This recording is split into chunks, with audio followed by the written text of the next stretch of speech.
Welcome to Forgotten TV, the podcast that brings you TV memories of the 70s and 80s, with a focus on short-lived TV shows, TV pilots, and made-for-TV movies. I'm Chris Cooling. Last time on Forgotten TV.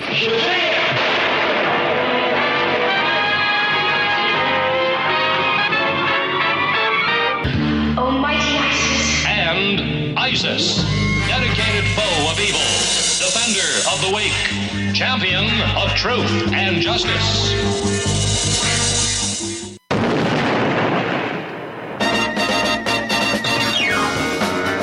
Wonder Woman! Wonder Woman!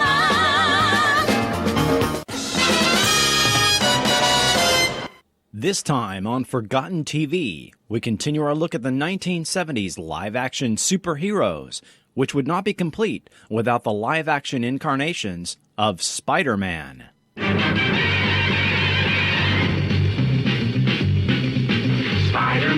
Spider-Man does whatever a spider can. Spins a web any size, catches thieves just like flies. Look out, here comes the Spider-Man. Spider-Man was created in 1961 by Stan Lee and Steve Ditko. Unlike other superheroes of the time, Spider-Man was a teenager in high school. The 1966 animated show theme is probably one of the most recognizable theme songs in pop culture history. Although he appeared in live-action and comic book panel form in segments on the children's TV show The Electric Company on PBS starting in 1974, in September of 1977, CBS finally gave us Spider-Man in proper live-action primetime form.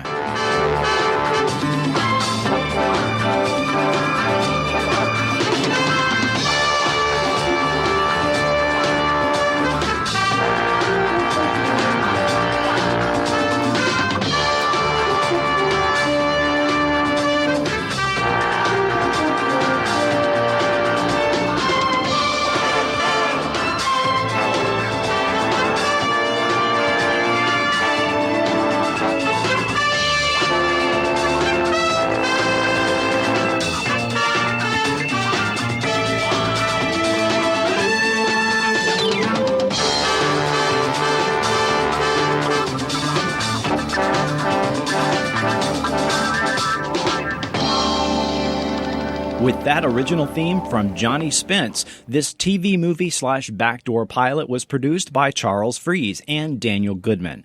Australian actor Nicholas Hammond starred as Peter Parker, graduate student and PhD candidate, and freelance photographer for the Daily Bugle, which was run by J. Jonah Jameson, played by actor David White. 70s tough-as-nails cigar-chomping Captain Barbero was played by Michael Pataki. While working with radioactive material in the university lab, a spider becomes exposed to radiation and subsequently bites Peter. Peter quickly learns he has embodied powers of a spider, including the ability to climb straight-up walls and stick to ceilings, greatly enhanced strength, balance, and agility, as well as a sixth sense informing him of nearby danger. Let's hear Peter explain it. But he's real. There is someone like that. He can climb walls, and he is like a spider. I mean it. There is a Spider-Man? Yes, sir. He's like a spider. He can do the things a spider does, climb walls and spin webs, and he's very, very strong.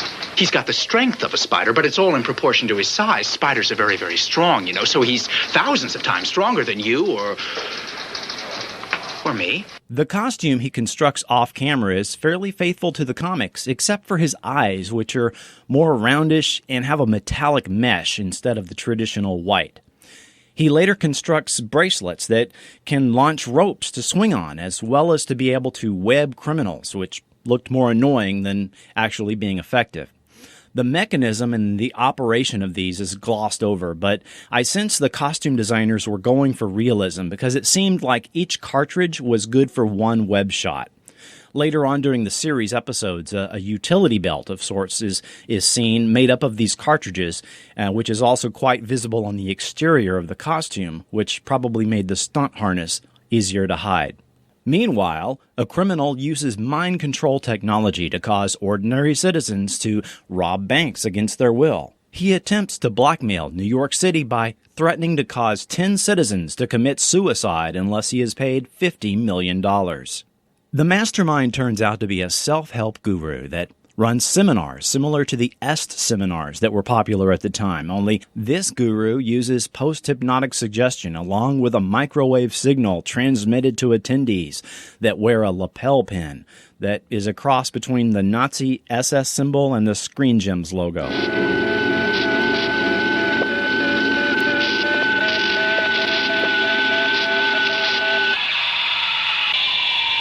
You're drowning. Going deeper, deeper. Your life is finally ending, and it deserves to end. But I will give you one last chance. Listen carefully. Listen to what I say, each of you. You must do exactly as I ask. You, Mrs. Elkins, there is something you must do for me. Something very important. And you must not fail. While investigating, Peter is given one of the lapel pins so he can be gotten rid of along with the 10 suicide victims. When the city doesn't come through with the money, the guru commands the 10 to jump to their deaths across the city. Peter is saved only when the pin comes loose when climbing a safety fence on top of the Empire State Building to jump to his death. Now to his senses, he quickly gets to the guru's rooftop transmitter and webs it, destroying it, in the process making the guru the victim of his own plot. Mr. Byron, you turned into one of your own zombies. I think you need a little help. If you don't mind, let me make a small suggestion. Why don't you go to the police station and tell Captain Barbera all about it?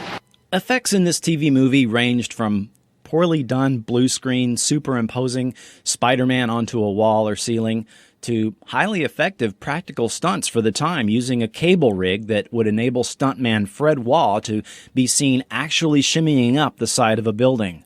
One expensive and time-consuming stunt in particular had Spider-Man swing on his web from a rooftop to another building. With the exception of the notable Empire State Building scene, rooftop scenes were filmed in Los Angeles, not New York City. The famous building swing was done between the Rowan Building and the new $1 Million Hotel, which is now called Rosslyn Lofts. The nearby Rosslyn Hotel sign, which is just across 5th Street, can clearly be seen multiple times, which to this day is used as a filming location, and has been seen as recently as a Season 1 episode of Fox's Lucifer. This scene was filmed from numerous angles and was endlessly reused in the series. Spurred by ratings that networks currently would kill for, a 17.8 rating with a 30 share, CBS's highest rating for the entire year, CBS ordered a limited 5-episode series. These 5 episodes aired in April and May of 1978 and gave us new theme music by Stu Phillips.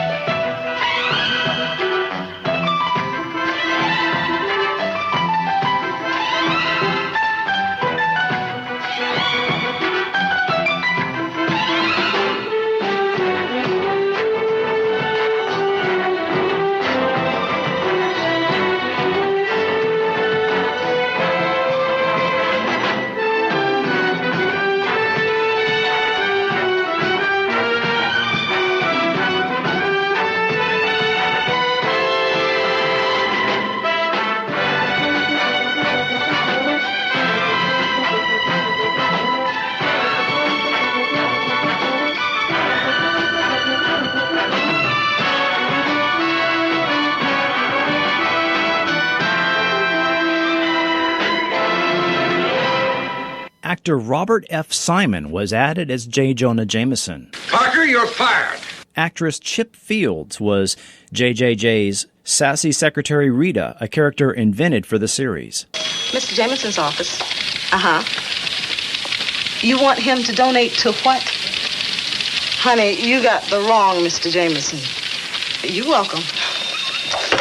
The 5 episodes included The Deadly Dust, Parts 1 and 2, Notable for guest starring Joanna Cameron, who had recently finished her run as Isis on Saturday morning. The plot revolved around university students that, as a form of protest, stole plutonium from the university where Peter attends in an effort to make the first atomic bomb constructed by citizens.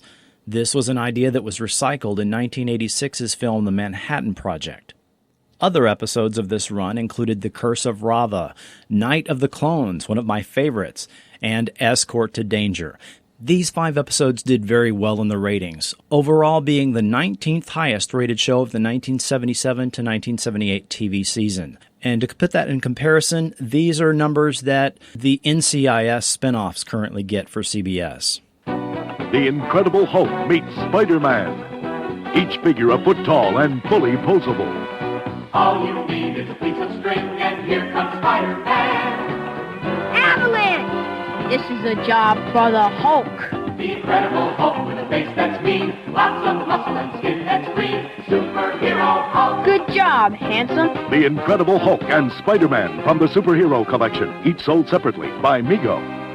After the summer break in fall of 1978, we got 7 more episodes, and the series was retooled a bit to be less expensive and with more down-to-earth storylines. And we got a funky new jazz theme from composer Dana Kaproff.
Actress Ellen Bry was added to the cast as moped-riding competing reporter Julie Masters. Oh, pretty. That's, Julie Masters. The competition. She sure is. She spoiled 4 of my best pictures last week. Well, the way I hear you talk about her, she may be the competition, but she's definitely not the enemy. In these 7 episodes, whenever Spider-Man springs into action, he has new funky background music.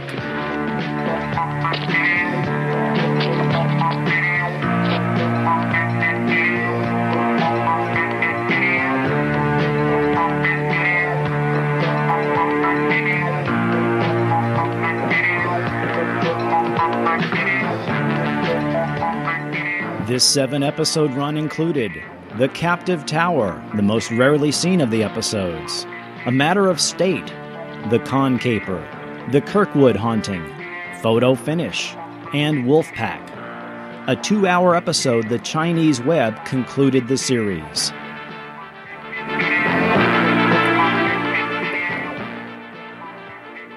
Three Spider-Man films consisting of episodes from the series was actually released theatrically overseas.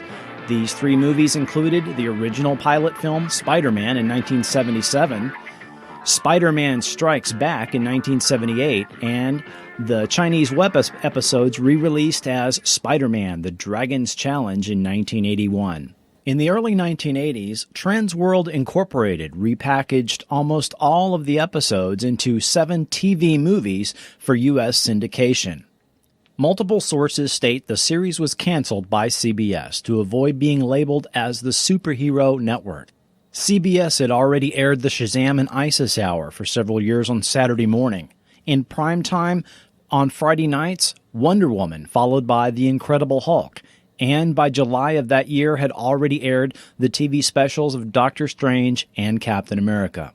Like nearly all the TV superhero attempts of the time, Spider-Man fought ordinary criminals and had none of the supporting characters or villains from the comics, such as Norman Osborn or the Green Goblin, Mary Jane, Gwen Stacy or Captain Stacy.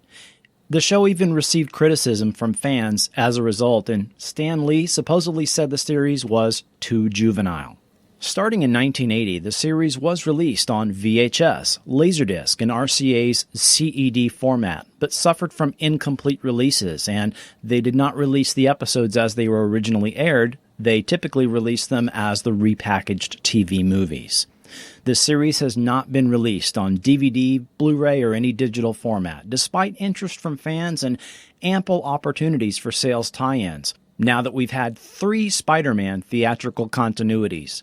One can only speculate there is some sort of legal issue holding up a release, and there is currently an online petition for ABC Disney-owned Marvel Entertainment to release Spider-Man on DVD in time for the 40th anniversary this year. It's Energized Spider-Man, battery not included. Attach the spider clamp, flip the switch, and the motorized web climber starts him climbing, keeps him climbing. Energized Spider-Man, the spider web trap for lifting and pulling.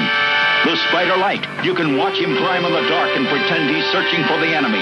The power pack turns on the spider copter, sold separately. Spider-Man flies by night. Energized Spider-Man comes with motorized web climber. Spider copter sold separately by Remco. Meanwhile, in Japan,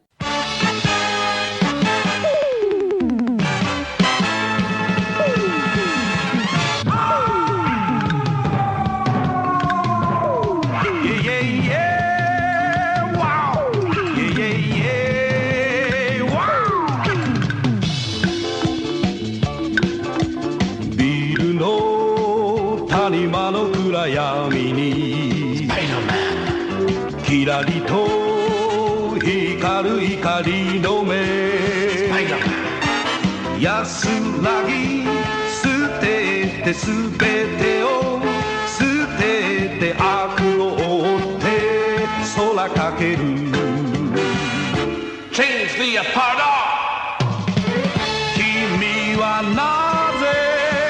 君はなぜ戦い続けるのか命をかけて一筋に無敵の男スパイダーマン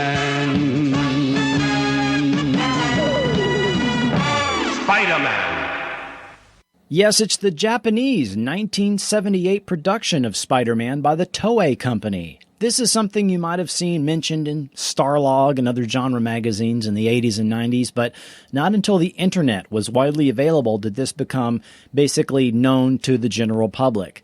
Japanese Spider-Man, or Supaidâman, was part of the tokusatsu TV genre, which is a Japanese catch-all term for any live-action, sci-fi, or fantasy media show that makes use of a lot of live special effects. Early examples of this would have been 1967's Johnny Sokko and his flying robot, which can be seen Sunday nights on MeTV. Evidently officially licensed from Marvel, this production took a lot of liberties with the story. Instead of Peter Parker, he was Takuya Yamashiro, and had a spider bracelet, which looked very similar to Nicholas Hammond's web shooters. His costume would actually shoot out of a bracelet compartment, very similar to the way the Flash costume would shoot out of his ring in the Flash comics. And this results in a hilariously awesome transformation segment, which is virtually the same every time, which ends up with his costume being zipped up.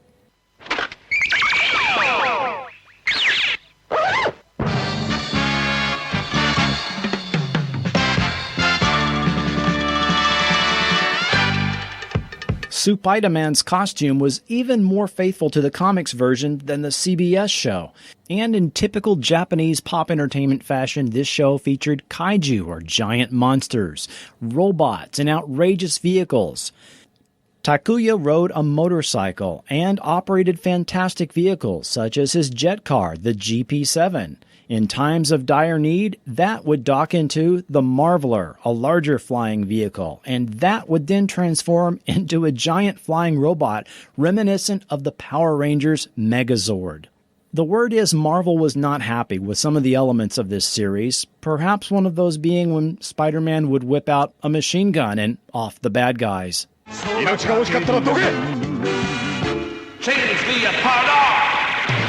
The climbing effects are arguably better than the CBS show, and the overall format and editing of the show is very similar to later efforts imported to the US, most notably the Super Sentai series, which became Mighty Morphin Power Rangers. While released on Japan in DVD in the early 2000s, this show was not officially seen outside Japan until 2009, when Marvel began streaming the series worldwide for the first time.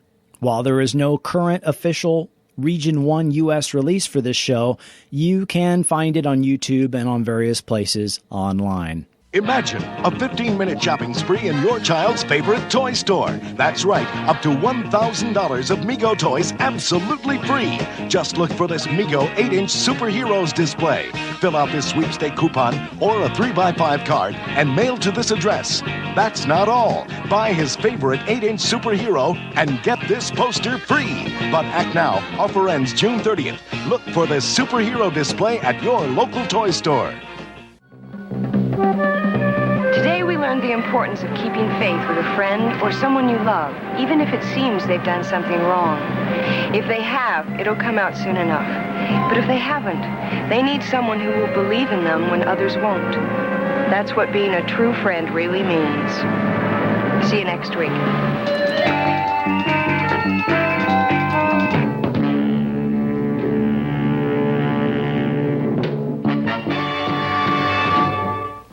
Next time on Forgotten TV...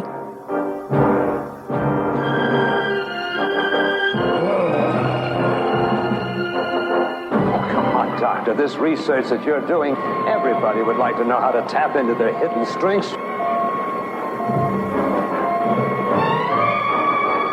David, there's something here. There's an abnormal concentration of the adenine-thymine combination. Elena, we may have found it.